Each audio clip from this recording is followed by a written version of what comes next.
আবাস যোজনা, ক্ষমতা ছাড়ো, সরকার প্রতিষ্ঠা, আমাদের নেত্রী বেগম খালেদা যে আন্দোলন সংগ্রাম করেছে, বেগম খালেদা জিয়াকে শুধুই গণতন্ত্রের জন্য সংগ্রাম করতে, জনগণের অধিকার প্রতিষ্ঠা হবে, ভাতের অধিকার প্রতিষ্ঠা, ভোটের অধিকার প্রতিষ্ঠা।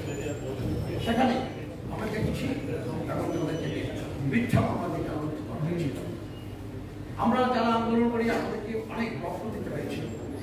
হয়তো আজকে আমরা বলতে পারি সর্বশেষ ছাত্র আন্দোলনে আমাদের আঞ্চলিক মুখ্য সভাপতি এবং বৈষম্যবিরোধী ছাত্রদের এবং বিএনপি এবং অঙ্গ সংগঠনের অনেক নেতা ছড়েছে, সেটি সত্যি।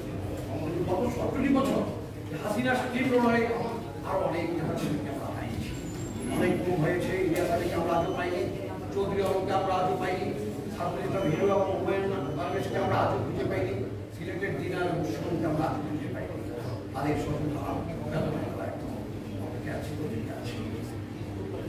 বন্ধুরা আমার, এইভাবেই এই গত 15 বছর শেখ হাসিনার তীব্র লড়াই কিন্তু জনগণের আন্দোলন সংগ্রাম কখনো ব্যাহত হয় না, ব্যর্থ হয় না। এদেশের ধামাল তরুণ ছেলেরা পুরো আন্দোলন করতে গিয়ে রাজপথ নামলে বিজয়ের পতাকা এখন না উড়িয়ে বিজয় অর্জন না করে ঘরে ফিরে না, সেটা আবার প্রমাণ করা হবে 2024 সালের 5ই আগস্ট।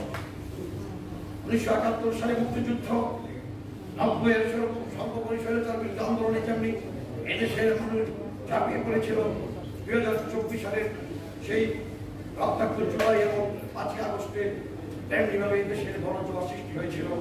আওয়ামী লীগের শেখ হাসিনা পালিয়ে বাধ্য হয়েছে। আমি আওয়ামী লীগের ধিক্কার জানাই। আজকে এই আওয়ামী লীগ নিজেদেরকে